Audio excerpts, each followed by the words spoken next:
Hello everyone, my name is Deepraj Chandrakar और आप अभी क्रैश कोर्स देख रहे हैं मैकेनिकल इंजीनियरिंग में। देखिए, टिल नाउ मैं आपसे प्रोडक्शन इंजीनियरिंग पूरा डील कर चुका हूँ और बता दिया हूँ कि किस तरीके से पढ़ना है। वो लेक्चर होपफुली आपने फॉलो किया होगा, है ना। और जो फॉलो नहीं किए हैं, जो थ्योरी ऑफ मशीन अभी डायरेक्ट देखने के लिए आए हैं, सो उनसे रिक्वेस्ट है कि अगर आपको प्रोडक्शन पढ़ना है और अगर आप गेट एग्जामिनेशन के लिए प्रिपेयर कर रहे हैं तो यस, आपको पढ़ना चाहिए, है ना, क्योंकि काफ़ी हैवी वेटेज कैरी करता है और वो आपको उस वे में मैंने लेक्चर प्रोवाइड किया है कि आपको मज़ा आने वाला है और मार्क्स भी आप बहुत अच्छे से अचीव कर सकते हैं। ठीक। सो इस लेक्चर में हम बात करेंगे थ्योरी ऑफ मशीन के बारे में। अगर मैं कहूँ theory of machine GATE exam में है, और ये लगभग लगभग 6 से 8 नंबर कैरी करने वाला है। इसके अलावा अगर मैं कहूं तो ये जान है भाई मैकेनिकल इंजीनियरिंग का। क्यों? क्योंकि हम लोग इस पे मशीन्स के थ्योरी के बारे में स्टडी करने वाले हैं। ठीक। बेसिक स्टडी रहेगा, ऑब्वियस है कि किस तरीके से चीज़ें हुई हैं, क्या है, उसके बारे में हम लोग स्टडी करने वाले हैं। ठीक। सो इसको थ्योरी ऑफ मशीन और इंजीनियरिंग मैकेनिक्स को अगर मैं मिक्स कर दूं, दोनों सब्जेक्ट अगर आप अच्छे से प्रिपेयर करते हैं तो आपके 10 नंबर का प्रिपरेशन होता है गेट एग्जाम में। कम से कम 10 नंबर का आपका प्रिपरेशन होने वाला है और आप सही से प्रैक्टिस करेंगे, जैसा मैं बताऊंगा वैसे फॉलो करेंगे। टिल नाउ आपने जैसे प्रोडक्शन को फॉलो किया होगा, ठीक। सो वैसा अगर आप फॉलो करेंगे तो आप आराम से इसमें स्कोर कर सकते हैं, आराम से स्कोर कर सकते हैं। ठीक। सो देखिए, थ्योरी ऑफ मशीन के सिलेबस के बारे में पहले बात करते हैं कि क्या चीजें हैं।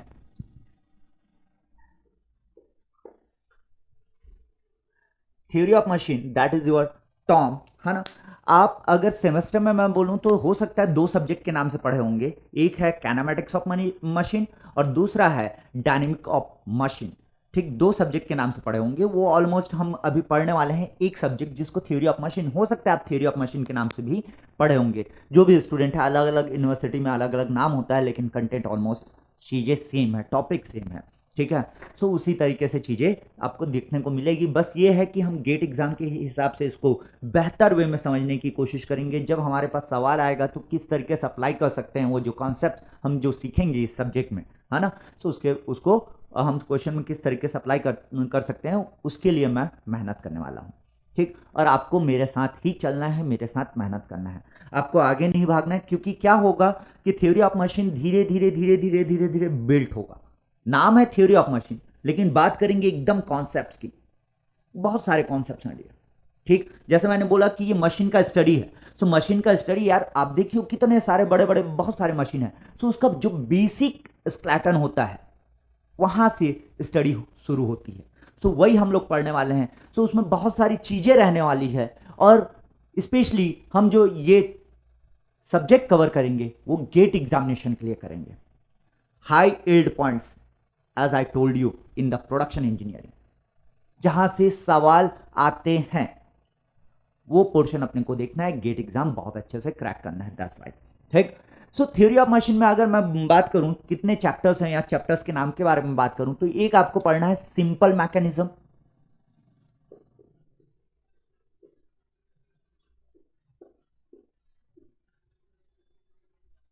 Simple mechanism. ठीक। सो इसमें आप जानेंगे कि लिंक क्या होता है, काइनेमैटिक्स लिंक क्या होते हैं इसके बारे में जानेंगे। ज्वाइंट क्या होता है, किस तरीके से बेसिक स्केलेटन होता है, उसका डिग्री ऑफ फ्रीडम किस तरीके से काउंट किया जाता है, क्विक रिटर्न रेशियो क्या होता है, ये सब आप इस चैप्टर में जानने वाले हो। 4 bar mechanism, single slider crank mechanism, double slider crank mechanism, ये इस चैप्टर का पार्ट है। सिंपल मैकेनिज्म जो होते हैं, ऑब्वियसली मैकेनिज्म के बारे में हम पढ़ने वाले हैं इस चैप्टर में। अब जैसे ही हम ये चैप्टर सीख जाएंगे कि सिंपल मैकेनिज्म आप सीख गए, जो कि थोड़ा सा टाइम लगेगा, मेरे साथ चलिएगा। ये पहला लेक्चर है, इसमें मैं आपको बेसिक इंट्रोडक्शन दूंगा, साथ के साथ थोड़ा सा सिंपल मैकेनिज्म के बारे में मैं बात करूंगा। ठीक।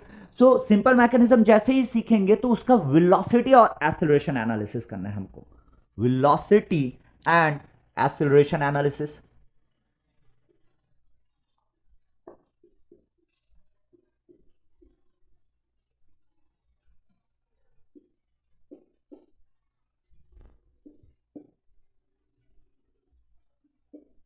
वेलोसिटी एंड एक्सेलरेशन एनालिसिस किसका? सिंपल मैकेनिज्म का। सिंपल मैकेनिज्म का आपको ये एनालिसिस करना रहेगा, यहां से सवाल देखने को मिलेंगे। सो ऑब्वियसली है ना, ये चैप्टर्स जो हैं थोड़ा सा टाइम लगेगा बिल्ट होने में, और आपको पेशेंस रख के आराम से चलेंगे तो ये सब्जेक्ट सबसे इजी लगने वाला है और मजेदार सब्जेक्ट है। ठीक है, आगे अगर मैं बात करूं तो आप इसमें पढ़ेंगे gears and gear trains, gear and gear trains,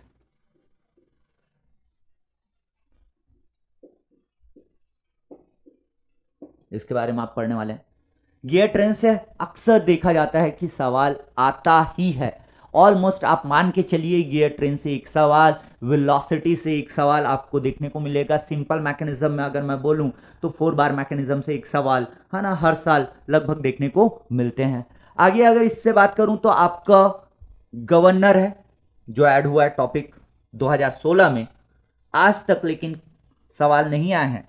सो इसको लिस्ट प्रेफरेंस में रखने वाले हम लोग गवर्नर को, ठीक, क्योंकि अभी तक सवाल नहीं आया जब से ऐड हुआ है। सो इसके बेसिक हम कवर करेंगे, इस पे देखेंगे कि किस तरीके की पॉसिबिलिटी है। इंजीनियरिंग सर्विस एग्जामिनेशन में था ये टॉपिक पहले से, लेकिन गवर्नर जो है वो ऐड हुआ गेट एग्जाम में, मैकेनिकल गेट एग्जाम में, बाद में आपका 2016 में ऐड हुआ। ठीक, सिमिलरली आपका एक है गायरोस्कोप और एक है balancing. So gyroscope and balancing,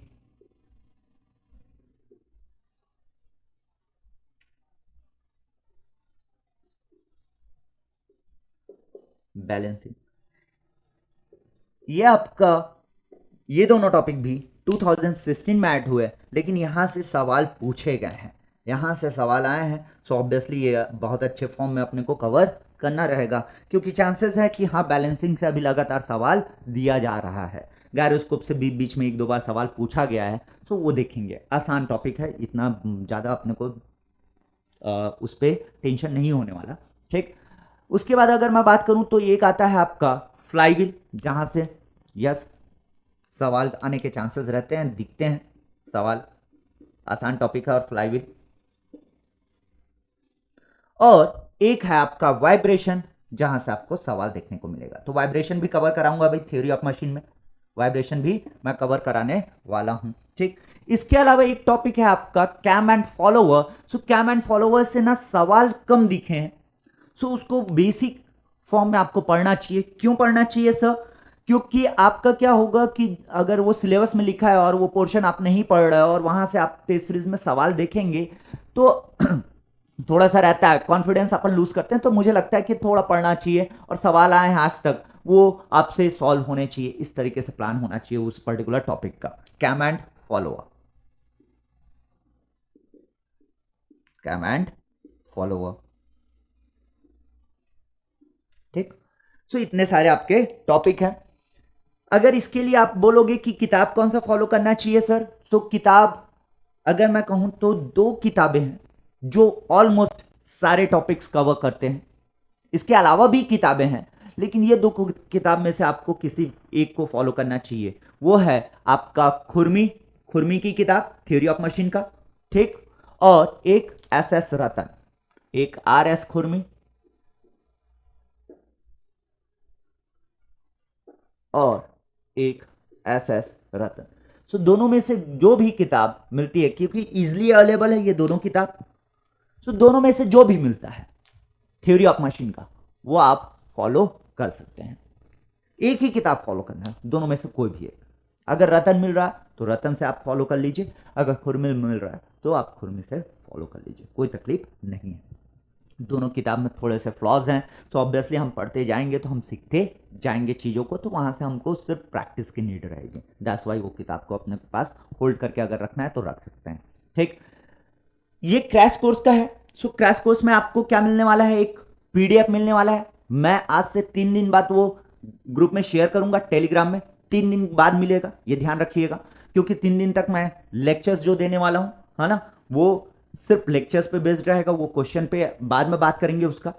सो 3 दिन बाद आपको वो PDF मिल जाएगा, ठीक है। जैसे कि प्रोडक्शन में मैंने दिया था आपको, जिसमें आपका MCQ, MSQ प्लस आपका NAT रहने वाला है। वो सवाल लगभग 100 क्वेश्चन का आपका सेट रहने वाला है, ठीक।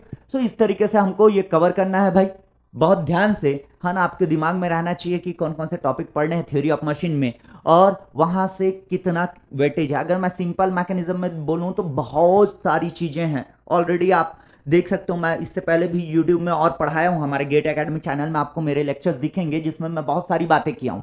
लेकिन अगेन मैं रिपीट कर रहा हूं कि ये क्रैश कोर्स के हिसाब से पढ़ाऊंगा और आपसे सवाल होंगे, इस तरीके से हम बात करेंगे। ठीक, सो ये नोट करना है तो नोट कर लीजिए भाई। आगे बढ़ेंगे, हम लोग शुरू करेंगे, थोड़ा सा बात करेंगे चैप्टर्स के बारे में। ठीक है, इरेज कर रहा हूं। देखिए, थ्योरी ऑफ मशीन में ये चीजें कवर करनी है। इसमें सबसे पहले हम क्या पढ़ेंगे, सिंपल मैकेनिज्म।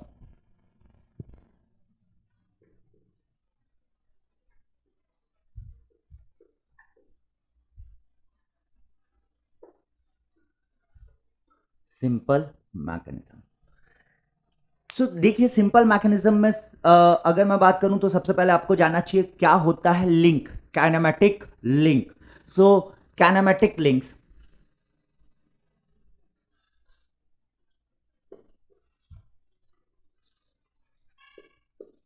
काइनेमेटिक लिंक्स आपके मशीन के सारे पार्ट्स, मशीन के वो सारे पार्ट्स जिसमें आपस में रिलेटिव मोशन है।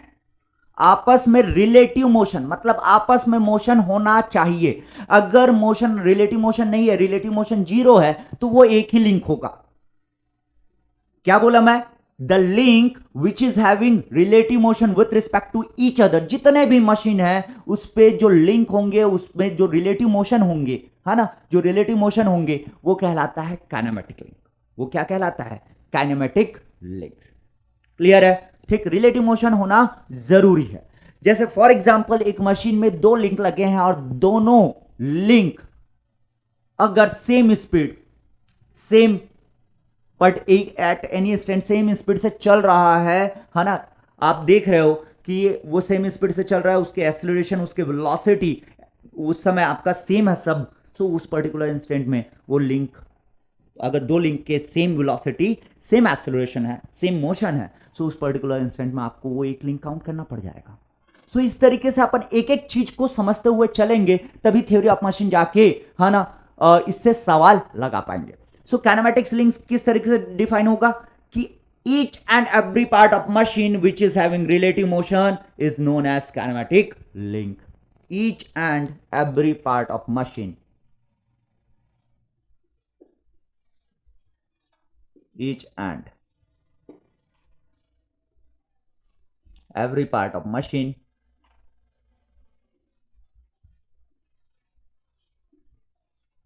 which is having relative motion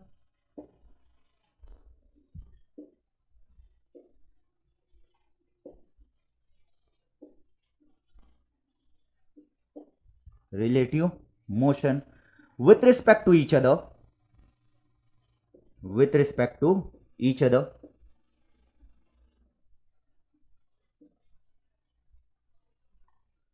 is known as kinematic link.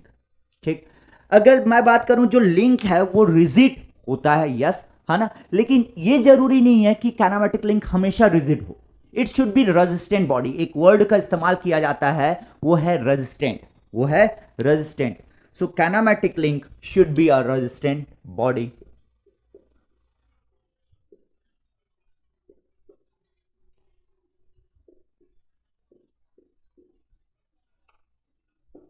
should be a resistant body.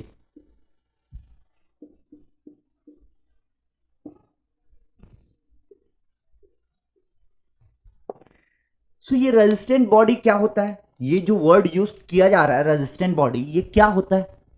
देखिए, मैंने कहा कि काइनेमेटिक लिंक रिजिड हो सकता है, लेकिन ये जरूरी नहीं है कि वो रिजिड हो। वो क्या होना चाहिए, रेजिस्टेंट बॉडी होना चाहिए। It means that a kinematic link may be rigid, may be flexible, may be fluid, है ना। सो इस तरीके के आपके लिंक देखने को मिलेंगे। It may be flexible, it may be rigid link, rigid हो सकता है, फ्लेक्सिबल हो सकता है, फ्लूइड हो सकता है, फ्लूइड लिंक हो सकता है। फ्लूइड भी एक लिंक की तरह काम कर सकता है। लिंक का काम है कि मोशन पावर को ट्रांसफर करना, है ना, मोशन को ट्रांसफर करना, पावर को ट्रांसफर करना लिंक का काम है भाई। सो अगर मैं बोलूं आपका एक रिजिड लिंक है वो मोशन और पावर को ट्रांसफर कर सकता है, फ्लेक्सिबल लिंक है वो भी मोशन और पावर को ट्रांसफर करना चाहिए, और फ्लूइड जो है वो भी मोशन और पावर को ट्रांसफर करना चाहिए। सो रिजिड में तो समझ में आता है कि हाँ भाई वो मोशन को ट्रांसफर कर रहा होगा, है ना। जैसे कि अगर मैं बोलूं आपका बाइक है, आपके गाड़ीज हैं, है ना, जो भी गाड़ियां है ना, कार वगैरह ऑटोमोबाइल आप देखे होंगे, तो उस पर जैसे इंजन के बारे में बात करें अपन, तो आपका क्रैंक है ना, पिस्टन सिलेंडर के बारे में अगर मैं बात करूं तो आपका क्रैंक है, रोटेशन, पिस्टन से आपको क्या मिलेगा, इनपुट मिलेगा, और वो रोटेशन की वजह से आपका क्रैंक घूमने वाला है, क्रैंक घूमने वाला है, सो आपको मोशन मिल रहा है। और crank is nothing but we can consider that one as rigid link. So crank is one of the example of rigid link, we can consider that one. Flexible link अगर मैं बोलूं तो बेल्ट ड्राइव, बेल्ट ड्राइव आपका एक flexible link कहलाएगा। देखिए belt drive resistant body है, rigid body नहीं है। रेजिस्टेंट बॉडी मतलब ये हुआ कि कोई ऐसा लिंक, कोई ऐसा बॉडी जो under certain action of forces of pressure वो मोशन और पावर ट्रांसफर करने में एबल हो। Resistant body are those bodies, resistant bodies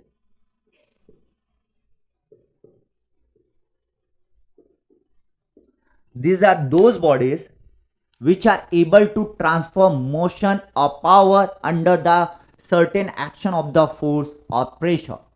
ठीक, फोर्स या प्रेशर की वजह से वो आपका मोशन और पावर ट्रांसफर करने में एबल होगा। ठीक,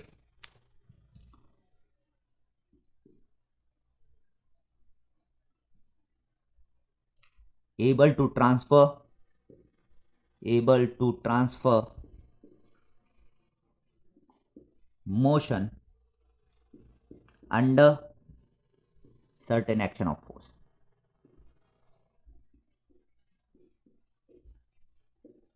एक्शन ऑफ फोर्स और पावर। जैसे कि बेल्ट ड्राइव बोला, बेल्ट ड्राइव जब तक टेंशन में रहेगा तब तक आपका पावर ट्रांसफर होगा। कभी आप बेल्ट ड्राइव देखे होंगे तो वो टेंशन में रहने वाला, अगर वो लूज हो जाएगा तो पावर ट्रांसफर नहीं करेगा। जो ड्राइवर है ना, जो मोटर में फिट रहता है वो वाला आपका पुल्ली बस घूमते रह जाएगा, अगर लूज है तो ये वाला पुल्ली नहीं घूम पाएगा। लेकिन अगर टेंशन में है तो ये जैसे ही घूमेगा तो उसके साथ साथ बेल्ट ड्राइव से आपका मोशन ट्रांसफर होगा और इस पुल्ली को भी घुमाएगा। सो टेंशन में रहेगा तभी आपका बेल्ट ड्राइव काम करने वाला है। ठीक, सिमिलरली अगर मैं फ्लूइड लिंक के बारे में बात करूं तो यस यार, आपका जो हाइड्रोलिक सिस्टम्स होते हैं उसमें हाइड्रोलिक से आपका मोशन ट्रांसफर होता है। सो किसकी वजह से होता है, जैसे ही आप फोर्स अप्लाई करोगे तो वो प्रेशर के फॉर्म में वहां पे मिलने वाला है और उसकी वजह से आपका मोशन और पावर ट्रांसमिट होता है, तो वो आपका फ्लूइड लिंक कहलाएगा, वो आपका फ्लूइड लिंक कहलाएगा। अब देखिए आपके जो रिलेटिव मोशंस हैं, रिलेटिव मोशंस हैं वो अलग अलग टाइप के होते हैं। अगर मैं कहूं एक आपको relative motion, theory of machine में हम एक रिलेटिव मोशन के बारे में पढ़ने वाले हैं, that is your known as constraint motion. Constraint motion, constraint motion. Sir ये क्या होता है कंस्ट्रेंट मोशन? देखिए कंस्ट्रेंट मोशन मतलब डेफिनेट रिलेटिव मोशन। क्यों डेफिनेट चाहिए सर? फॉर एग्जाम्पल आप चला रहे हो कार, आप खुद सोचिए, आप कार इज अ मशीन, ठीक, आप कार चला रहे हो, आप स्टेयरिंग घुमा रहे हो। सो स्टेयरिंग अगर मैंने घुमाया, थोड़ा सा घुमाया, तो मुझे पता है कि भाई इतना टर्न होने वाला है। अगर ऐसा हुआ कि अगली बार उतना ही घुमाया और ज्यादा टर्न हो गया, so that is not the definite relative motion. Definite relative motion मतलब क्या हुआ कि इतना घुमाने पे इतना ही घूमेगा, ये मुझे पता है, और हर बार इतना ही मिलने वाला है। So that is definite relative motion, और इसी को आप कांस्टेंट मोशन कहने वाले हो, इसी को आप कांस्टेंट मोशन कहने वाले हो। So this is definite relative motion, definite relative motion.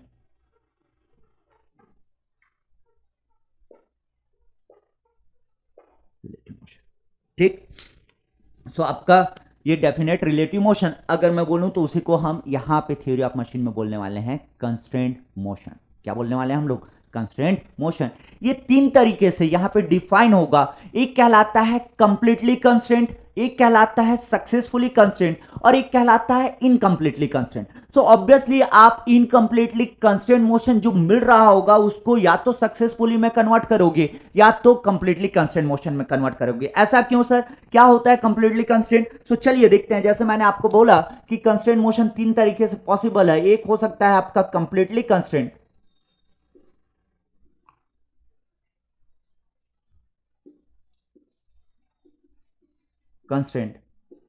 Successfully constraint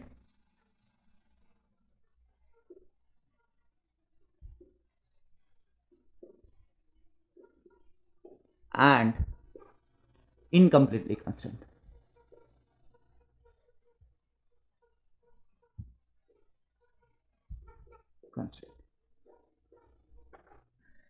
completely constraint में क्या होगा कि आप दो लिंक को इस तरीके से ही बना रहे हैं, मतलब उसका कंस्ट्रक्शन ऐसा है कि आप कैसे भी फोर्स लगाए उसका मोशन जो मिलने वाला है उसी डायरेक्शन में, पर्टिकुलर डायरेक्शन में डेफिनेट मोशन, मतलब डेफिनेट डायरेक्शन में आपको मोशन मिलने वाला है, रिलेटिव मोशन मिलने वाला है। That is known as completely constraint. ये कंस्ट्रक्शन की वजह से मिलेगा। दो लिंक को आपस में आपने इस तरीके से बनाया कि दोनों लिंक के बीच में जो मोशन मिल रहा है वो क्या है, डेफिनेट रिलेटिव मोशन है। So due to the construction आपका वो पर्टिकुलर डायरेक्शन में आपको मोशन मिलने वाला है, तो उसको डेफिनेट रिलेटिव मोशन कहूंगा और उसको कहूंगा मैं कंप्लीटली कंस्ट्रेंट मोशन। ठीक। सो जैसे कि क्या बोला मैं, बिकॉज ऑफ द कंस्ट्रक्शन, दो लिंक को इस तरीके से बनाया आपने। जैसे कि अगर मैं कहूं कि आपने एक लिंक बनाया कि भाई एक रेक्टेंगुलर बार है, ठीक है,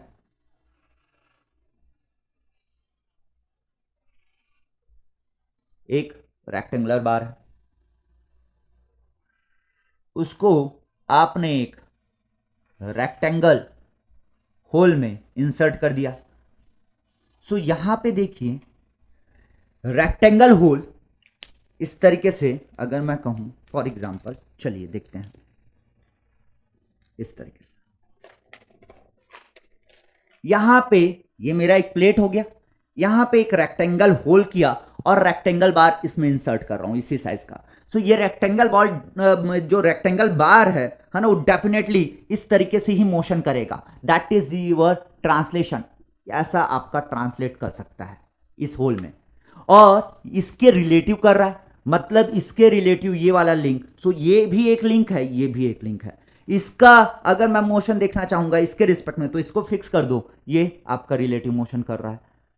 अगर इसको फिक्स किया तो ये रिलेटिव मोशन किया, इसको फिक्स किया सो ये रिलेटिव मोशन कर रहा है। सो दोनों लिंक का आपस में रिलेटिव मोशन है। So there are two link. इस तरीके से लिंक को भी आइडेंटिफाई करना है, धीरे धीरे अपन सीखेंगे भाई। सो यहां पे अगर एक रेक्टेंगल बार एक रेक्टेंगल होल में है तो आपने कंस्ट्रक्शन वैसे किया जिसकी वजह से ये इस तरीके से मूव करने वाला है। ठीक। सो ये आपका रेक्टेंगल बार एक रेक्टेंगल होल में है।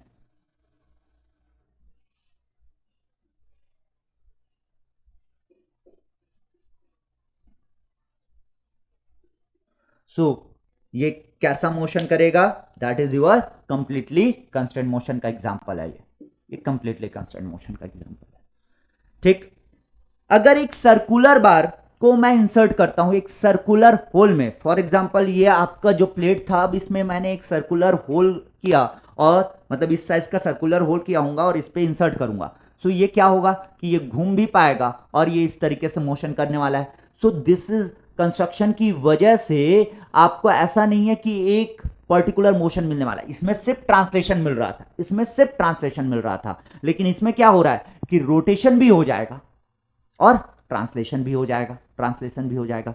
इस पे क्या हुआ ये कंप्लीटली कंस्ट्रेंट में कि आप एक फोर्स लगाए, उसकी वजह से जितना लेंथ ये मूव कर रहा होगा, हर बार उतना फोर्स अगर लगाओगे तो उतना ही लेंथ ये मूव करने वाला है। That's why this is completely constraint motion और it is giving definite relative motion. आपको एग्जांपल दिया था स्टीयरिंग का।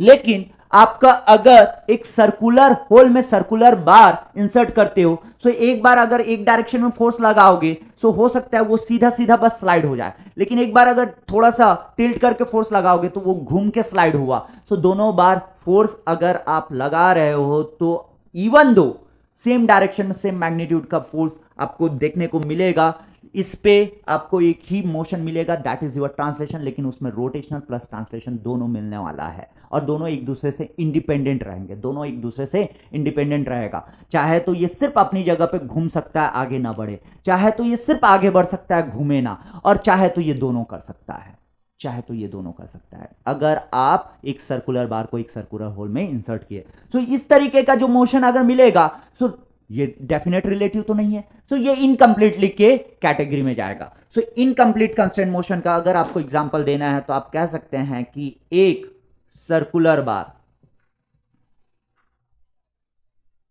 सर्कुलर होल में मैंने इंसर्ट कर दिया।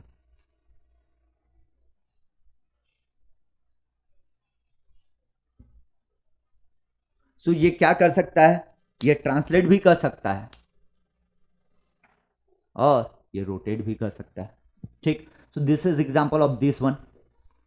इसका एग्जांपल हुआ इनकम्प्लीटली कंस्टेंट का, कंप्लीटली कंस्टेंट का ये एग्जांपल हुआ, ठीक।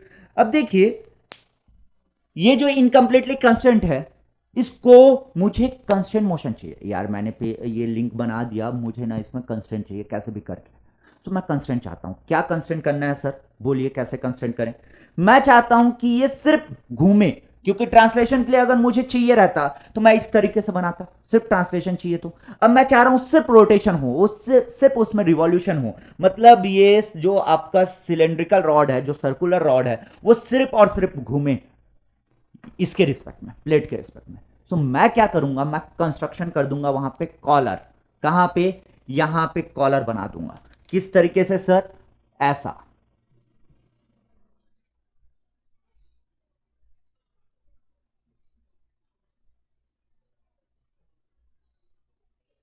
ये सर्कुलर बार है और यहां पे आपने कॉलर बना दिया इस तरीके से, ये कॉलर बना दिया इस तरीके से, कॉलर बना दिया। मतलब सर कैसे कॉलर, ये देखिए इस पे सर्कुलर होल किया, इस प्लेट पे ये इंसर्ट कर दिया, ये इंसर्ट हो गया मान के चलिए, ठीक। अब यहां एक रिंग लगा के वेल्ड कर दिया, एक रिंग लगाया जो कि होल से बड़ा है, रिंग वेल्ड कर दिया, इधर एक रिंग लगा के वेल्ड कर दिया, ठीक। अब क्या हो सकता है कि ये जो बार है सिर्फ सिर्फ यहां पे घूम सकता है, इधर ट्रांसलेट नहीं कर सकता, इधर ट्रांसलेट नहीं कर सकता। क्यों सर, क्योंकि अगर ये इधर करने जाएगा तो जो रिंग लगाया हो वेल्ड करके, है ना, वो यहां पे रोक देगा, यहां पे जो रिंग लगाया हो वेल्ड करके वो रोक देगा। तो this is nothing but collar, आपने कॉलर कंस्ट्रक्ट कर दिया और उसकी वजह से अब सिर्फ और सिर्फ इस पे रोटेशन मिलेगा, तो इसको कहते हैं completely constant motion. So both are example of completely constant motion. ये कंप्लीटली कैसे हो गया, इनकम्प्लीटली से हम लोग कंप्लीटली बनाए, इनकम्प्लीटली से कंप्लीटली बनाए इसको by the construction, by the construction. एक कीवर्ड आपको ध्यान रखना है किसमें, कंप्लीटली कंस्टेंट में, वो है कंस्ट्रक्शन। ये बेसिक है भाई, थोड़ा सा ना अपने को सोचना रहेगा। हालांकि इस तरीके का सवाल आपको इंजीनियरिंग सर्विस में देखने को मिलेगा, है ना, गेट में नहीं आया है, लेकिन थोड़ा सा सोचते हुए चलना है। हाँ, हम अभी मशीन के एक मोशन, लिंक के मोशन के बारे में बात कर रहे हैं। सो कंस्ट्रक्शन की वजह से अगर आपको डेफिनेट रिलेटिव मोशन मिल रहा है तो उसको कहेंगे कंप्लीटली कंस्टेंट मोशन। और आप बनाए हो लिंक को तो बनाए हो, लेकिन डेफिनेट रिलेटिव मोशन नहीं है, तो वो इनकम्प्लीटली कंस्टेंट मोशन, उसको आप कंस्टेंट में कन्वर्ट कर सकते हो। तो दो ही टाइप के कंस्टेंट हुए, ऐसा देखा जाए तो दो ही टाइप के कंस्टेंट हुए। कैसे सर, कंप्लीटली कंस्टेंट और सक्सेसफुली कंस्टेंट। क्योंकि अगर ये आता है, ये आता है, तो आप चाहोगे कि इसमें कन्वर्ट कर दूं या तो इसमें कन्वर्ट कर दूं, कैसे भी करके बाय कंस्ट्रक्शन या सक्सेसफुली कंस्टेंट मोशन क्या होता है वो देखते हैं। जैसे कि फॉर एग्जांपल आपको अगर मैं बोलूं एक पिस्टन है और एक सिलेंडर है, ठीक है सर, एक पिस्टन और एक सिलेंडर,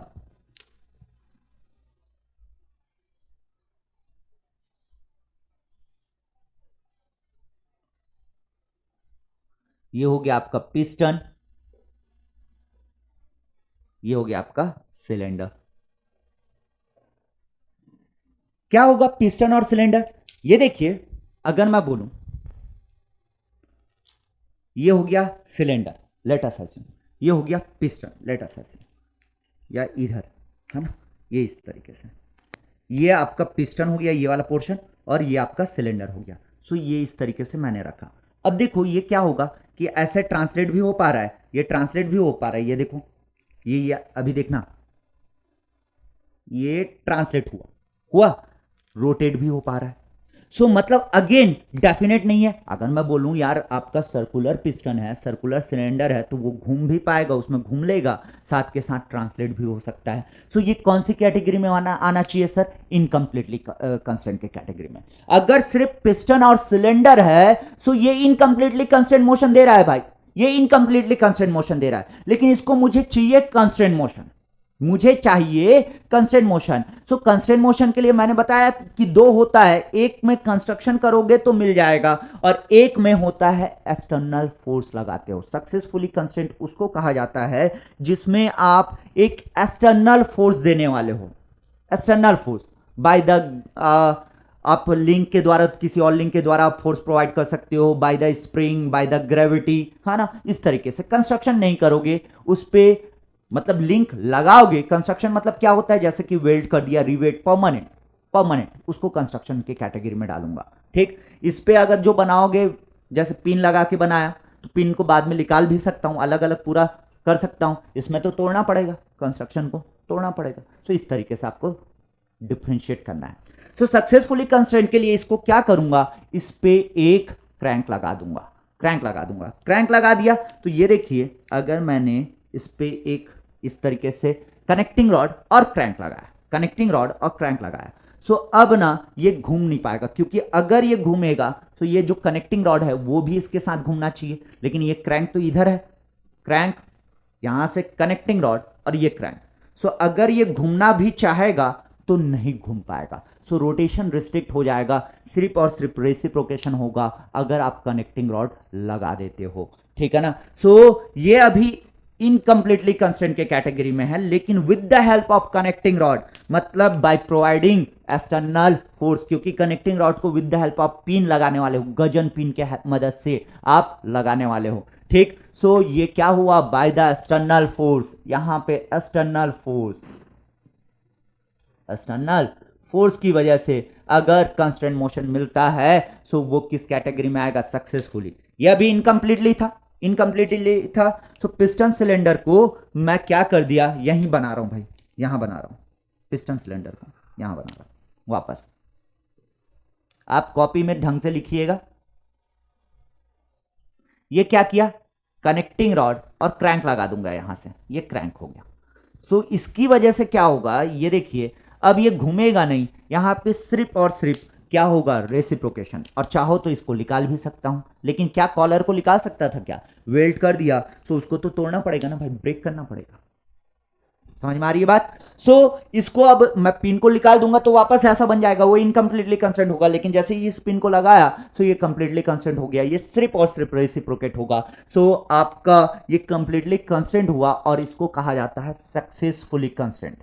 सो एक्सटर्नल फोर्स अगर आप लगाते हो और उसकी वजह से जिस डायरेक्शन में मोशन चाहिए, जैसा मोशन चाहिए वो मिल जा रहा है, तो उसको मैं सक्सेसफुली कंस्टेंट कहूंगा। और अगर कंस्टेंट बना के, मतलब कंस्ट्रक्शन करके, है ना, कंस्ट्रक्शन करके अगर मैं डेफिनेट रिलेटिव मोशन अचीव करता हूं तो उसको कहूंगा मैं क्या, that is your completely constant motion. और अगर कंस्टेंट नहीं मिल रहा है, मतलब more than one direction, more than one motion, जो डिजायर नहीं है अपने को, नहीं चाहिए वैसा मोशन मिल रहा है, तो उसको कहेंगे इनकम्प्लीटली कंस्टेंट मोशन। ठीक है भाई, आगे बढ़ता हूं। जैसे एक एक उदाहरण और दूं, जैसे कि आपको अब ये आप खुद से सोचिएगा, बताइएगा, है ना, खुद से सोच के, है ना, मैं आंसर तो जरूर करूंगा, लेकिन आपको मेरे से पहले खुद के मन में आंसर आ जाना चाहिए। जैसे कि अगर मैं कहूं एक स्लॉट इस तरीके से बना है, जो कि एग्जाम्पल है आपका बियरिंग का, बियरिंग का एग्जाम्पल है, फ्लैट बियरिंग का। ये फ्लैट बियरिंग बना दिया, पावेटेड फ्लैट बियरिंग इस तरीके से, इस पे एक शाफ्ट लगा दिया,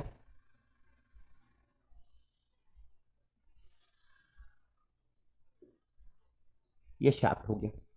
ठीक, अब देखिए ये जो शाफ्ट है यार, ये तो ट्रांसलेट भी कर सकता है और रोटेट भी कर सकता है। शाफ्ट का काम है रोटेशन, शाफ्ट का काम है रोटेशन। सो आप क्या करेंगे, अगर कोई आया एक स्टूडेंट बोला सर एक काम करते हैं इसको ना ऊपर से ऐसा दबा के रख देंगे, मतलब एक फोर्स लगा दोगे, एक फोर्स अगर लगा दोगे तो सिर्फ और सिर्फ क्या रोटेशन मिलेगा, क्या सिर्फ और सिर्फ क्या रोटेशन मिलेगा। सो ये किस तरीके का मोशन होना चाहिए, पहले जब आपको ट्रांसलेशन और रोटेशन दोनों मिल रहा था तो वो इनकम्प्लीटली होना चाहिए। एग्री करते हैं सभी, एग्री करते हैं, ठीक, इनकम्प्लीटली कंस्टेंट होना चाहिए भाई। लेकिन जैसे ही फोर्स लगाया रोटेशन बस मिल रहा है और आपने एक फोर्स एक्सटर्नली अप्लाइड किया, सो ये किस कैटेगरी में चले जाएगा सर, सक्सेसफुली कंस्टेंट मोशन के कैटेगरी में, सक्सेसफुली कंस्टेंट मोशन के कैटेगरी में ये चला जाएगा। सो ये एग्जांपल्स हैं, है ना, कुछ इस तरीके से चीजें हैं जो इंजीनियरिंग सर्विस में आपको देखने को मिलेंगे। गेट में एज सच हम बेसिक रेडी कर रहे हैं अभी गेट एग्जाम के लिए, ठीक है। आगे बढ़ता हूं भाई, इसको इरेज करता हूं। अब देखिए आपने देखा कि यार दो लिंक को कंस्ट्रक्शन से या फिर एक्सटर्नल फोर्स से आप डेफिनेट रिलेटिव मोशन अचीव कर सकते हैं। ऑब्वियसली दो लिंक आपस में कांटेक्ट में आया तो वहां पे मोशन होगा, रिलेटिव मोशन होगा, लेकिन वो डेफिनेट होना चाहिए, वो डेफिनेट होना चाहिए। सो डेफिनेट करने के लिए या तो एक्सटर्नल फोर्स लगा रहे थे या तो नया कंस्ट्रक्शन उसमें कुछ ना कुछ ऐड कर रहे थे। तो एक अगर नया कंस्ट्रक्शन ऐड करके आपको कंस्टेंट मिल रहा था तो उसको कंप्लीटली कंस्टेंट कह रहे थे, और अगर एक्सटर्नल फोर्स की वजह से आपको डेफिनेट रिलेटिव मोशन मिल रहा था तो उसको सक्सेसफुली कंस्टेंट कह रहे थे, ठीक है। सो यार अगर एक पेयर, जैसे मैंने बोला कि दो लिंक आपके आपस में कांटेक्ट होगा तो उसको आप क्या कह सकते हैं, पेयर कह सकते हैं। क्या कह सकते हैं, पेयर कह सकते हैं। और वो काइनेमेटिक पेयर तभी कहलाएगा जब वो कांस्टेंट मोशन दे, आइदर कंप्लीटली कांस्टेंट और सक्सेसफुली कांस्टेंट। अगर इनकम्प्लीटली कांस्टेंट है तो वो अभी काइनेमेटिक पेयर नहीं है। अगर उसको आपने कंप्लीटली कांस्टेंट या सक्सेसफुली कांस्टेंट में कन्वर्ट कर दिया तो वो काइनेमेटिक पेयर कहलाएगा। सो काइनेमेटिक पेयर्स लिख लीजिए, लिख लीजिए, है ना, kinematic pair, kinematic pair, the connection between two links, the connection between two links are known as pair, but they will be kinematic pair,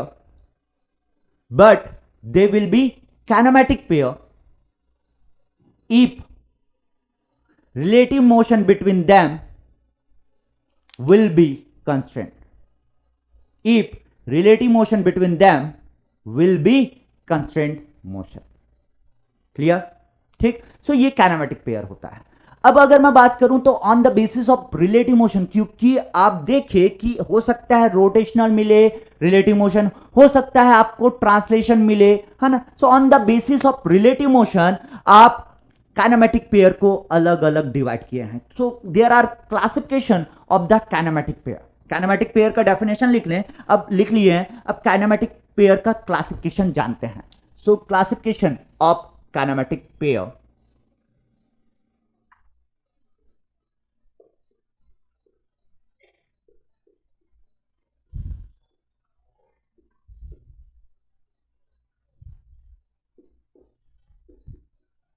kinematic pairs।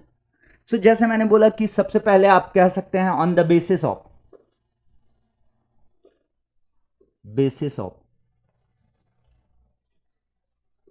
on the basis of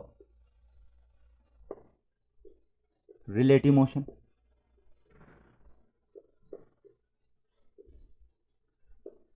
relative motion के basis पे आप divide कर सकते हो। On the basis of contact, contact के basis पे भी divide किया जाता है division. On the basis of contact और on the basis of pairing, मतलब आपका किस तरीके का क्लोजर है। पेयरिंग मतलब क्लोजर, एक दूसरे से किस तरीके के कांटेक्ट में है, कि परमानेंट कांटेक्ट में है कि टेम्परेरी, मतलब एक्सटर्नल फोर्स की वजह से कांटेक्ट में आया है। जैसे कि फॉर एग्जांपल ये वाला लिंक, ये वाला लिंक, इसको आपस में ये लाया, मैंने अभी हाथ रखा है तभी ये पेयर में है, हाथ जैसे ही हटाऊंगा ये पेयर ब्रेक हो जाएगा। सो हाथ मैं एक एक्सटर्नल कुछ फोर्स देके इसको पेयरिंग में ला रहा हूं, सो उसको बोलूंगा टेम्परेरी, क्योंकि निकाल भी सकता हूं। परमानेंट अगर मैंने कंस्ट्रक्ट कर दिया, so that will be the in the permanent. Permanent pair होगा। So on the basis of pairing और on the basis of closure, और इसी को आप कह सकते हैं पेयरिंग। देखते हैं भाई कैसे होता है। अगर मैं रिलेटिव मोशन के बेसिस पे इसको डिवाइड करना चाहूंगा तो मेनली 5 तरीके से डिफाइन किया जाता है। एक होता है टर्निंग पेयर, एक होता है टर्निंग पेयर,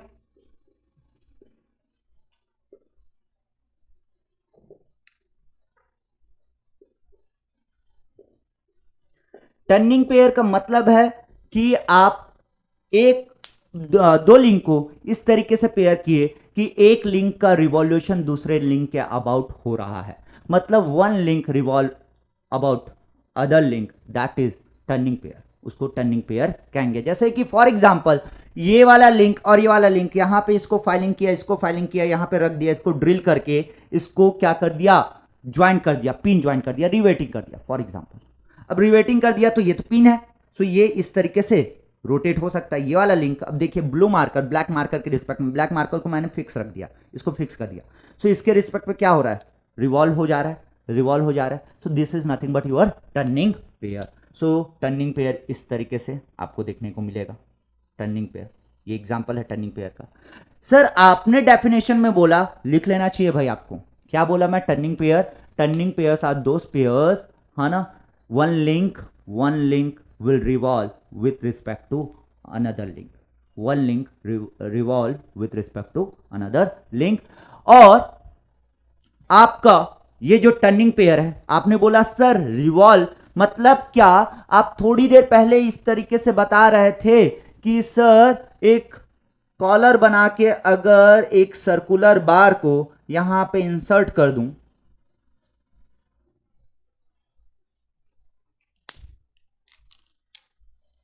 यहां पे कॉलर बना दिया, ये कॉलर बना दिया, अब इस पे सिर्फ और सिर्फ क्या मोशन मिल रहा था, सर्कुलर मोशन। मतलब मैं क्या कह सकता हूं कि अगर इस पे यार इस लिंक को फिक्स किया था, इसको लिंक नंबर 1 बोल दिया था, इसको लिंक नंबर 2 बोल दिया था, लिंक नंबर 2 आपका रिवॉल्व हो पा रहा था लिंक नंबर 1 के रिस्पेक्ट में, सो इसको टर्निंग पेयर बोले। तो यहां पे भी तो ये हो रहा है, इसको अगर लिंक नंबर 1 बोल दिया प्लेट को जिसपे सर्कुलर होल किए हैं, और ये जो आपका सर्कुलर बार है उसको लिंक नंबर 2 बोल दिया, सो आपका जो लिंक नंबर 2 है वो लिंक नंबर 1 के रिस्पेक्ट में क्या हो रहा है, घूम रहा है। या तो आप लिंक नंबर 2 को फिक्स कर दीजिए, जिसको भी फिक्स करेंगे, है ना। सो एक लिंक दूसरे लिंक के रिस्पेक्ट में घूम रहा है, रिवॉल्व कर रहा है, रिवॉल्व कर रहा है। क्या ये टर्निंग पेयर होना चाहिए, बिल्कुल, this is turning pair, this is turning pair. ठीक, दूसरा होता है आपका स्लाइडिंग पेयर और प्रिज्मेटिक पेयर कहा जाता है। स्लाइडिंग पेयर और इसी को आप प्रिज्मेटिक पेयर कह सकते हैं। नाम से ही पता चल रहा है कि देयर विल बी, जैसे आपका इस पे टर्निंग था, रिवॉल्यूशन था, यहां पे सिर्फ और सिर्फ स्लाइडिंग होगा। जैसे कि ये एक स्लाइडर रख दिया डियर, और मैंने इसको कह दिया कि ये लिंक नंबर 1 है, ये लिंक नंबर 2 है, स्लाइडर, और स्लाइडर इसी में बस मूव करे, स्लाइड हो, सिर्फ और सिर्फ ट्रांसलेशन हो, इस पे सिर्फ और सिर्फ ट्रांसलेशन हो। So this is nothing but your sliding pair, this is sliding pair. ठीक, इसको स्लाइडिंग पेयर कहा जाता है। अगर मैं कहूं एक होता है आपका rolling pair, rolling pair, rolling pair क्या होता है सर, इसके लिए आपको जानना चाहिए सबसे पहले pure rolling. So pure rolling में जस्ट मैं अभी बताने वाला हूं, इंजीनियरिंग मैकेनिक्स पढ़ाऊंगा तो और डिटेल में बात करेंगे। प्योर रोलिंग में 2 पॉइंट बहुत जानने योग्य है। प्योर रोलिंग, जब भी वर्ड सुनो तो आपके दिमाग में ये आना चाहिए कि भाई प्योर रोलिंग मतलब रोलिंग विदाउट स्लिपिंग। सो रोलिंग विदाउट स्लिपिंग क्या होता है सर, ये देखिए इस तरीके का कोई सिलेंडर है जो इस फ्लैट सरफेस पे प्योर रोलिंग कर रहा है। क्या कर रहा है, प्योर रोलिंग। प्योर रोलिंग मतलब अब भी बोले थे sir rolling without slipping, yes, rolling without slipping, rolling without slipping, without slipping मतलब ये आगे की ओर मूव करेगा क्या सर, बिल्कुल करने वाला है, ये आगे की ओर मूव करेगा।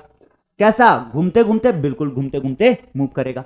सो एक चीज याद रखिएगा, अगर ये ओमेगा से घूम रहा है, ये ओमेगा से घूमते हुए आगे ट्रांसलेट कर रहा है, आगे ट्रांसलेट कर रहा है, तो इसकी सेंटर की एक वेलोसिटी होगी vc। अगर मैंने सेंटर की वेलोसिटी देखने की कोशिश की, सो ये जो आपका रोलर है उसका रेडियस अगर मैंने r माना, तो ये सेंटर की वेलोसिटी होने वाली है ओमेगा r, सेंटर की वेलोसिटी। और ये जो सेंटर की वेलोसिटी है, अगर मैं बोलूं आपका प्योर रोलिंग का कंडीशन है तो रोलिंग विथ स्लिपिंग, सो यहां पे दो मोशन एक्चुअली एक साथ हो रहे हैं और दोनों एक दूसरे पे डिपेंडेंट है, इसलिए इसको अलग कैटेगरी में डाले हैं। क्या दो मोशन एक साथ हो रहे हैं सर? एक हो रहा है आपका कि ये ट्रांसलेट हो रहा है, मतलब आगे बढ़ रहा है, बड़ा ऑब्वियस है, और साथ के साथ रोटेट हो रहा है। सो रोटेशन प्लस ट्रांसलेशन दोनों देखने को मिलेगा किस पे? प्योर रोलिंग में। Yes sir. So pure rolling, अब से वर्ड सुनेंगे सो ये बातें अपने दिमाग में आ जाना चाहिए। ठीक, प्योर रोलिंग मतलब क्या हुआ? Rotation plus translation sir, translation. Sir लेकिन आपने बोला था कि without sleeping, without sleeping sleep होगा तब भी ट्रांसलेट हो सकता है सर। सो उसको प्योर रोलिंग नहीं कहेंगे, लेकिन उसको प्योर रोलिंग नहीं कहेंगे। विदाउट स्लीपिंग, स्लीप नहीं होना चाहिए। स्लीप मतलब क्या हुआ सर? जैसे कि फॉर एग्जाम्पल ये देखिएगा, इस पे फोकस कीजिएगा, ये आपका रोलर हो गया है ना। सो अब अभी घूम रहा है तो ये क्या हुआ? रोलिंग विदाउट स्लीपिंग, कि सीधा ये बढ़ गया। लेकिन अब देखो, अब क्या हुआ कि यहीं पे 2 राउंड मारा, फिर यहां पे 2 राउंड मारा, तो ये यहीं पे स्लिप हो रहा है, उसके बाद आगे बढ़ रहा है। सो स्लीपिंग भी हो रहा है और आगे भी बढ़ रहा है, तो इसको प्योर रोलिंग नहीं कह सकता। प्योर रोलिंग तो ये घूमते हुए आगे बढ़ेगा, तभी ये प्योर रोलिंग कहलाएगा। क्लियर है? ठीक। सो प्योर रोलिंग का केस एक स्पेशल केस है, बहुत बार आपको सुनने को मिलेगा, तो ध्यान रखना भाई ये बातें कि इसमें रोटेशन प्लस ट्रांसलेशन होगा, रोलिंग विदाउट स्लिपिंग है, सेंटर की वेलोसिटी ओमेगा आर होगा, और point of contact at any instant, किसी भी टाइम पे अगर आप पॉइंट ऑफ कांटेक्ट को देखोगे, ये पॉइंट ऑफ कांटेक्ट है रोलर और आपका फ्लैट सरफेस जिस पे ये रोल कर रहा होगा, प्योर रोलिंग होगा। सो पॉइंट ऑफ कांटेक्ट की वेलोसिटी 0 होने वाली है in case of pure rolling. So point of contact की वेलोसिटी 0 होगी। This is your point of contact.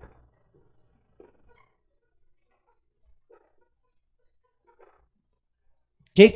सो ये आपका क्या कहलाएगा? प्योर रोलिंग कहलाएगा। और इस तरीके का पेयरिंग होता है, अगर पेयरिंग 2 लिंक आप काउंट करोगे, लिंक नंबर 1, लिंक नंबर 2, सो ये होगा प्योर रोलिंग पेयर, है ना, मतलब रोलिंग पेयर कहलाएगा। इसको रोलिंग पेयर मैं कह सकता हूं। जैसे कि फॉर एग्जांपल आपका roller bearing, ball bearing, this are the example of rolling pair.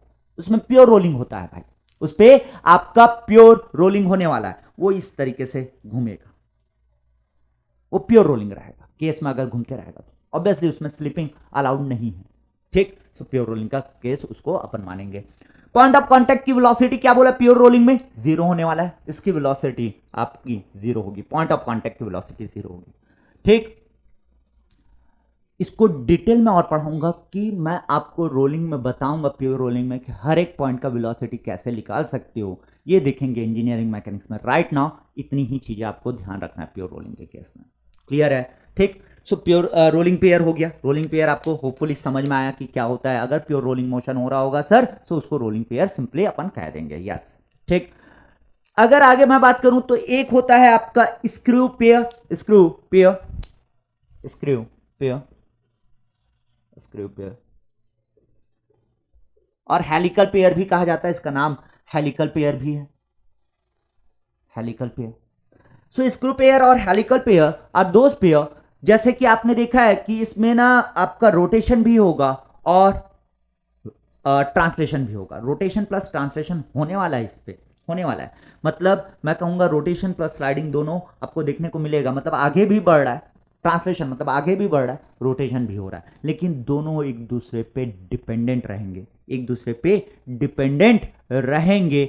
और वो इस तरीके से, जैसे कई लोगों के मन में ये आता है ना कि सर इस पे भी तो रोटेशन प्लस ट्रांसलेशन हो रहा था, इस पे भी आप कह रहे हो कि रोटेशन प्लस ट्रांसलेशन होगा। जैसे कि नट बोल्ट को आप देखोगे तो इस तरीके से घुमाते हुए बढ़ोगे, है ना, तो ये आगे बढ़ते हुए जाएगा, साथ के साथ घूम रहा है। तो इस पे भी रोटेशन और ट्रांसलेशन हो रहा है, इस पे भी रोटेशन और ट्रांसलेशन हो रहा है, तो दोनों में अंतर क्या है?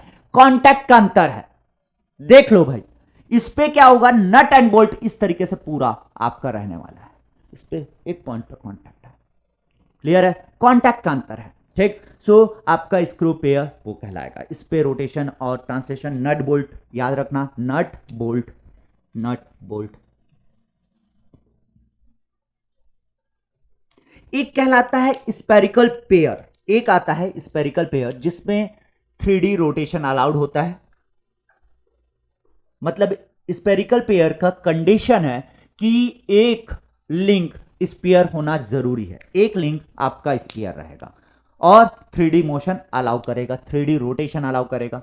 One link sphere and 3D motion allowed, motion allowed. जैसे कि स्पॉकेट सॉकेट, आपका बॉल स्पॉकेट, बॉल स्पॉकेट है ना, sprocket ball sprocket joint. So sir ये तो देखे नहीं है, आपको जो देखे वो मैं बता रहा हूं। सभी ने बाइक तो देखा होगा, बाइक में मिरर लगा रहता है, और मिरर जब देखे होगे तो आपने देखा होगा मिरर जिस पे माउंटेड रहता है वो वाला पोर्शन स्पेरिकल रहता है। ऊपर आप देखना, ऑब्वियसली स्फीयर वाला पोर्शन वहां पे स्टेशनरी है और आपका मिरर वाला पोर्शन रोटेशन में है। वो आपका 3 डायरेक्शन में रोटेट हो सकता है। ये एक रोटेशन हो सकता है, एक ये रोटेशन हो सकता है, और एक आपका इस तरीके का रोटेशन, मतलब 3 एक्सिस का अबाउट। अगर मैं बोलूं एक ऐसा रोटेशन पॉसिबल है इसका कि हाँ भाई ये हो गया, एक ऐसा रोटेशन पॉसिबल है, ठीक, ये एक एक्सिस हो गया, ये दूसरा एक्सिस हो गया, और ये तीसरा एक्सिस। इस एक्सिस का अबाउट भी ऐसा दिखेगा up to certain limit, yes, है ना, उसको बनाया जाए। ये अगर नीचे वाला पोर्शन नहीं रहता तो आपका ये पूरा रोटेशन होता, लेकिन yes up to certain limit इसको रोटेट कर सकते हो। सो 3 डायरेक्शन में इसका रोटेशन मिलने वाला है। मिरर को आप जाइएगा, गाड़ी पढ़े हो अभी जाके, बाइक तो होगा कहीं पे भी खड़ा होगा बाइक, आप देखना मिरर को ऐसा घुमा के, हाँ that is your spherical pair, ठीक। सो इतने टाइप के आपके पेयरिंग डिवाइड होते हैं on the basis of relative motion. अगर मैं बोलूं on the basis of contact, है ना, सरफेस कॉन्टैक्ट, आपका मतलब जो कॉन्टैक्ट है वो किस तरीके से होता है। सो वो 2 तरीके से आपको पढ़ना चाहिए। एक होता है लोअर पेयर, लोअर पेयर कहते हैं, जिस पे सरफेस टू सरफेस और आप कह सकते हैं एरिया कॉन्टैक्ट होगा। सरफेस टू सरफेस कॉन्टैक्ट है,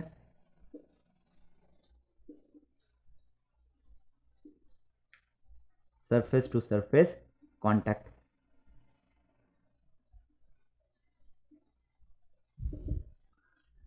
ठीक, सरफेस टू सरफेस कांटेक्ट होगा। और इन जनरल आपको देखने को मिलेगा जो सरफेस टू सरफेस कांटेक्ट होता है वो सिमिलर सरफेस रहते हैं, सिमिलर सरफेस रहते हैं। अगर मैं कहूं जैसे कि ये आपका बार है, जो सर्कुलर बार है, वो इस पे कैसा है, कांटेक्ट में है, इस तरीके से कांटेक्ट में है। सो ये वाला भी सर्कुलर होगा, ये वाला भी सर्कुलर होगा, सेम। अगर मैं कहूं ये वाला लिंक नंबर 1 और लिंक नंबर 2 क्या किए थे, इसको पहले काटा था, फाइलिंग किया था, इसको काटा था, फाइलिंग किया था, उसके बाद रख के ड्रिल करके पिन लगाया था। सो ये वाला भी एक सरफेस हो गया, ये वाला भी एक सरफेस हो गया, दोनों सिमिलर सरफेस आपस में कांटेक्ट हुआ। तो ये क्या लोअर पेयर का एग्जांपल है सर? बिल्कुल। तो turning pair is example of lower pair. Turning pair आपका एग्जांपल है। स्लाइडिंग पेयर, एक स्लाइडर आपका एक फ्लैट सरफेस पे है, सो ये वाला कॉन्टैक्टिंग फ्लैट है, नीचे वाला इसका स्लाइडर का भी फ्लैट सरफेस कॉन्टैक्ट में आ रहा है, so that is also example of lower pair. अगर स्क्रू पेयर के बारे में बात करूंगा, सो आपका ये सर्कुलर रहने वाला है। नट बोल्ट, तो बोल्ट का ये पूरा सर्कुलर हेलिकली इसमें थ्रेड कटे रहेंगे, और नट में इसको मैं घुमाते जाऊंगा, नट में मैं घुमाते जाऊंगा। सो दोनों आपके सिमिलर पेयर रहेंगे। So again this is under category of lower pair. But rolling pair क्या आपका लोअर पेयर होने वाला है क्या? नहीं। देख लो, क्या सिमिलर कॉन्टैक्ट है क्या? सिमिलर कॉन्टैक्ट है क्या? ये तो आपका रोलर है और ये आपका एक पॉइंट कॉन्टैक्ट में आया है, पॉइंट कॉन्टैक्ट में। मतलब क्या आप ये कहना चाह रहे हो सर पॉइंट या लाइन कॉन्टैक्ट हुआ तो उसको हायर पेयर बोलेंगे? बिल्कुल, उसको हायर पेयर बोलेंगे। इसका एग्जांपल लिख लेते हैं भाई। लोअर पेयर का एग्जांपल मैंने आपको बताया, turning pair is example of lower pair. Turning pair, turning pair, ठीक। Sliding pair, yes, sliding pair. आपका स्क्रू पेयर, ये सब एग्जांपल हैं किसके? यूनिवर्सल ज्वाइंट भी कंसीडर किया जाता है। So these are the example of lower pair. आपको इस तरीके का जो कंडीशन मैंने बताया वैसा दिखा तो वो लोअर पेयर के कैटेगरी में जाने को रहेगा, ठीक। अगर हायर पेयर के बारे में बात करूंगा, सो पॉइंट और line contact, higher pair. So point और लाइन कॉन्टैक्ट अगर होता है, पॉइंट और लाइन कॉन्टैक्ट अगर होता है तो उसको कहते हैं हायर पेयर, ठीक। जैसे कि rolling pair sir, yes this is your higher pair. अगर मैं बोलूं आपका कैम एंड फॉलोवर, वो आपके हायर पेयर होते हैं। कैम एंड फॉलोवर आपका आपस में कॉन्टैक्ट जब पढ़ेंगे तब देखेंगे। वैसे ही आपका गियर टीथ वो भी हायर पेयर होता है। आपके बेल्ट ड्राइव को अगर वो प्योर रोलिंग के कंडीशन पे है तो उसको भी हायर पेयर के कैटेगरी में डालना चाहिए। रैपिंग पेयर कोई नहीं बोलना अभी, है ना, रैपिंग पेयर भी होता है, मैं बताया हूं आप पहले लेक्चर में, लेकिन आपको इतना ही पढ़ना है, एग्जाम पर्पज से पढ़ना। I am repeating my self, exam purpose से पढ़ना है, ठीक। रैपिंग पेयर इज ऑल्सो एक कैटेगरी कर सकते हो on the basis of contact, but ठीक है, दो ही पेयर के बारे में ज्यादातर किताबें बात करती है तो उसी के बारे में बात करेंगे। यस, रैपिंग पेयर जैसे बेल्ट ड्राइव को रैपिंग पेयर के कैटेगरी में डालना है, लेकिन अगर रैपिंग पेयर आपके ऑप्शन में नहीं रहा तो वो किस में आएगा, हायर पेयर के कैटेगरी में आएगा, ठीक। तो इसका एग्जांपल है आपका rolling pair.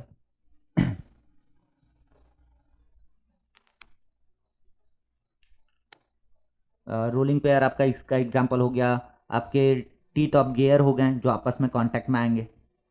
Cam and follower हो गया। बेल ड्राइव अगर प्योर रोलिंग का कंडीशन है, बेल ड्राइव, ठीक। बेल ड्राइव को क्योंकि मल्टी पॉइंट कॉन्टैक्ट वहां पे एज्यूम किया जाता है, लेकिन बेल ड्राइव में अगर स्लिपिंग हो गया तो उसको लोअर पेयर के कैटेगरी में डाल दिया जाता है। सो लेट इट गो, है ना, आपको इतना नहीं सोचना है, जस्ट जो मैं बता रहा हूं वो फॉलो कीजिए, हमको सवाल पे फोकस करना है ना। डिटेलिंग में मैं जितना डिटेल पॉसिबल है इस कोर्स के हिसाब से उतना मैं डिटेलिंग कर रहा हूं, ठीक है। आगे बढ़ते हैं भाई। On the basis of closure, on the basis of closure अगर देखोगे तो दो टाइप के आपको देखने को मिलेंगे। एक होता है क्लोज्ड पेयर, एक होता है अनक्लोज्ड पेयर।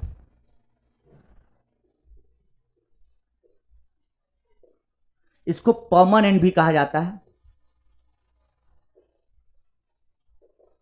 और ये फोर्स्ड क्लोज होता है।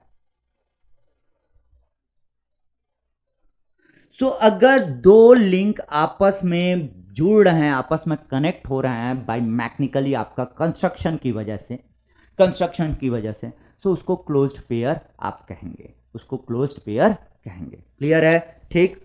आपका अगर two links are mechanically held together, two links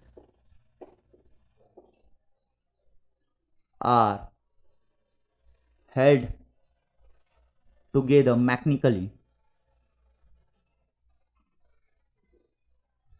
एक साथ वैसा बना दिए और दोनों आपस के में कांटेक्ट में आ गया, जैसे कि पिस्टन सिलेंडर।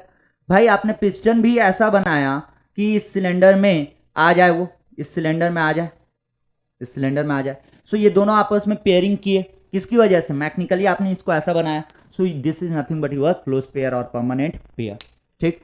अगर मैं कहूंगा आपका अनक्लोज पेयर, सो अब क्या है, जैसे कि अगर मैं कहूं एक्सटर्नल फोर्स की वजह से, इस पे क्या होगा, आपका पेयरिंग है बाय द एक्सटर्नल फोर्स। थोड़ी देर पहले और एक्सप्लेन किया था, links are connected, links are in contact, links are in contact with each other, with each other with the help of external pair, with the help of external force, external force, जैसे कि spring force हो गया, gravity force हो गया, है ना। जैसे आपको अगर मैं बोलूं यार कैम एंड फॉलोअर अगर देखेंगे सो इस तरीके से कुछ कैम रहेगा, देखेंगे वो हम, तो ये कहलाता है कैम। इस पे फॉलोअर अगर मैं लगाऊंगा तो ये फॉलोअर हो गया। सो ये जो फॉलोअर है ना, और ये जो कैम है आपस में कांटेक्ट में रहेगा। अगर फॉलोअर पे ग्रेविटी फोर्स मतलब फॉलोअर के वजन की वजह से चाहो तो इस पे एक स्प्रिंग ऐसा लगा सकता हूँ, स्प्रिंग लगा सकता हूँ। सो उसकी वजह से ये और ये आपस में कांटेक्ट में, ये वाला पर्टिकुलर पोर्शन में, समझ रहे हो क्या, कि ये डिस्क हो गया, ये डिस्क हो गया। For example let us assume ये आपका डिस्क है और ये आपका ग्रेविटी की वजह से इस पे रहेगा, इस पर गाइड लगा दिया हूँ तो ये ग्रेविटी की वजह से रहने वाला है। और ऊपर से अगर स्प्रिंग चाहूँ तो ऐसा इसको फोर्स करके रख सकता हूँ। सो ये वाला जो मार्कर है यहाँ पे ऐसा आपस में पेयरिंग में है क्योंकि आपने एक्सटर्नल फोर्स लगाया। सो इस तरीके के जो पेयरिंग होते हैं उसको अनक्लोज्ड पेयर कहा जाता है। So this are the basic requirement, और आगे मैं बात करूंगा नेक्स्ट क्लास में, मैं डिग्री ऑफ फ्रीडम के बारे में बात करूंगा। सो फॉर टुडे इतना ही, है ना। सो ध्यान से आप नोट्स बनाते हुए चलेंगे, धीरे धीरे धीरे धीरे बिल्ड होगा। एक टाइम आएगा जब आपको लगेगा कि हाँ हमको थ्योरी ऑफ मशीन आ रहा है, हमसे अब सवाल बहुत आसानी से हो जा रहे हैं। So believe in my self, है ना, मतलब मेरे ऊपर आप यकीन कीजिए, क्योंकि मैंने जैसे आपको प्रोडक्शन को पढ़ाया होपफुली आपने एंजॉय किया होगा, सिमिलरली आपको ये भी मजा आएगा। ठीक, सो बिलीव कीजिए मेरे ऊपर और अपने ऊपर भी लेक्चर फॉलो कीजिए और अपना प्यार देते रहिए। सो आज के लिए इतना ही dear, thank you so much, love you all.